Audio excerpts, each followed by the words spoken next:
In this lesson, we're going to take a look at a Trey Anastasio solo over Roses Are Free. It's one of his live solos that he did with Phish. I know that this is a Ween song. I really like Phish's cover of it, and I like Trey's solo, especially here. So to note, the chords are just a B flat, an F minor, and an E flat for a majority of the progression. I'll tell you when the chords actually change, but that's all you really need to know for right now. So that would point to this progression being in the key of E flat, because F minor is not in the key of B flat. So you could play this in B flat Mixolydian when you start solo on your own, but just for right now, keep that in mind. So go to the lesson materials and check out the solo in the sound slice tabs, and then come back to this lesson for the analysis. Do you want to finally understand how your favorite jam band songs are being played, develop your own style with it, and sound good in the process?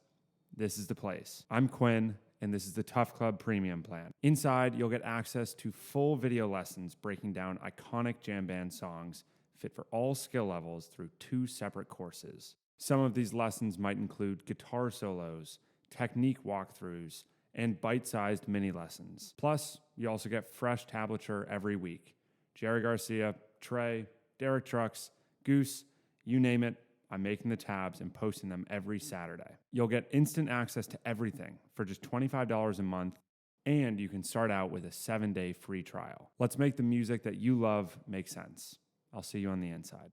So as we walk through the solo line for line, you're going to notice that there is a very distinct theme. I've talked about motifs before, and I'm going to talk about it again. It's just a repeated idea that you iterate on a little bit over time to create some familiarity with the audience and with yourself if you're just playing alone. So you'll notice this very, very clearly throughout this solo. This is the first line.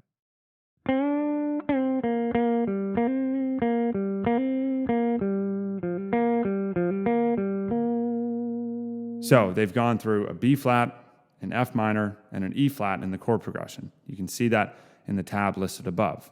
I'm not going to talk too much about the specificity of the notes that he's playing here, because you're going to notice that this is just kind of the lead melody. But note that we're playing in this B flat pentatonic, B flat major pentatonic, that is. And he's going through the chord progression and not worrying too much about the chord tones. Here's the next line.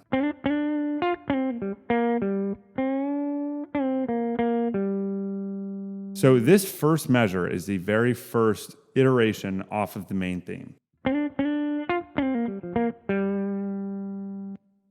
That feels very classic Trey to me, right? He's doing these 2 slides. That line is really cool. I use that all the time in my playing. Right? It's kind of like a minor-oriented phrase, but you can see that it works with major here. So just think about that line specifically moving forward. Toward the end of that line, he starts the theme again, and then in the next line, it continues.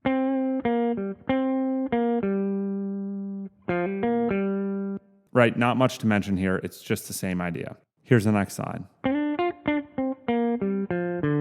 So in this approach, he's taking more of a chromatic feel to the iteration off of the theme. You might notice that he's just walking down the B flat major pentatonic. And then after this line, he's picking up with the theme again. Here's the next line.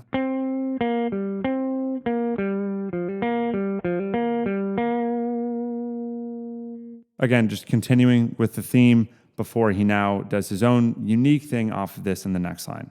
Here's that next line.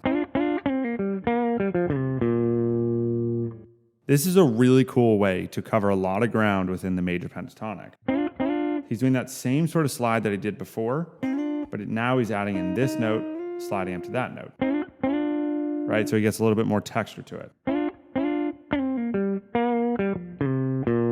And then he's sliding down into this root and using this sort of extension of the pentatonic scale, which is covered in the lesson titled Common Extensions from the Pentatonic Scale. Right, so he's covering, what is this? That's the 1st fret to the 7th fret. 6 frets in that process. A lot of sliding, a lot of quick movement, but again, still pretty basic within the pentatonic. Here's the next line.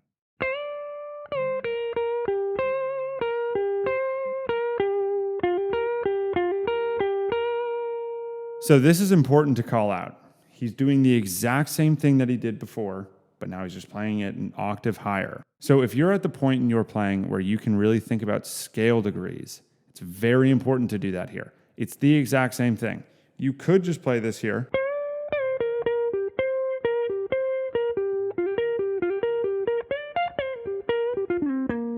But the way that I heard it when I first started creating the tab for this is that he was playing on the B string, but he's playing all the same scale degrees. It's the exact same phrase, but this time, instead of playing in this G-shaped pentatonic, he's actually focusing on the C-shaped pentatonic.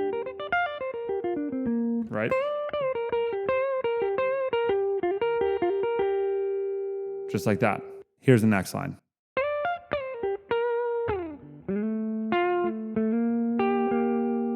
So first off, he's playing the same sort of phrase that he did down here, but just doing it up an octave. Again, focus on why this makes sense, why these are the same scale degrees.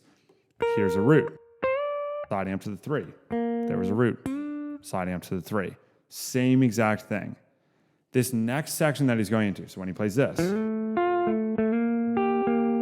they're starting to play a different chord progression. The progression is an F to a G minor, and then you'll see later to an A flat, to an A, to a B flat. What he's playing is sixths off of these chords. If you aren't familiar with those, check out the lesson titled Sixths. You will see exactly where these come from and how you can use them in your soloing. So for this F chord, he's just playing that. And for this G minor chord, he's just playing these two notes. If you really want to think about it, that's what the broader chord shape looks like for this G minor. That's why those two work. For the F, it's just the D string and the B string that he's playing. Right? Now moving on to the next line.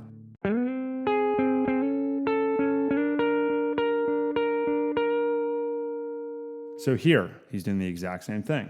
Now they're moving to an A flat. That looks like this. Those are the two notes. Then they move into an A. Those are the two notes.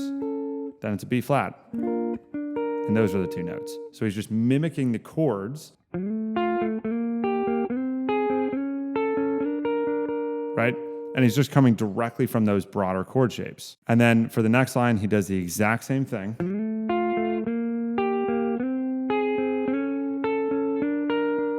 And then leading into the next line, he'll start to play the full chords.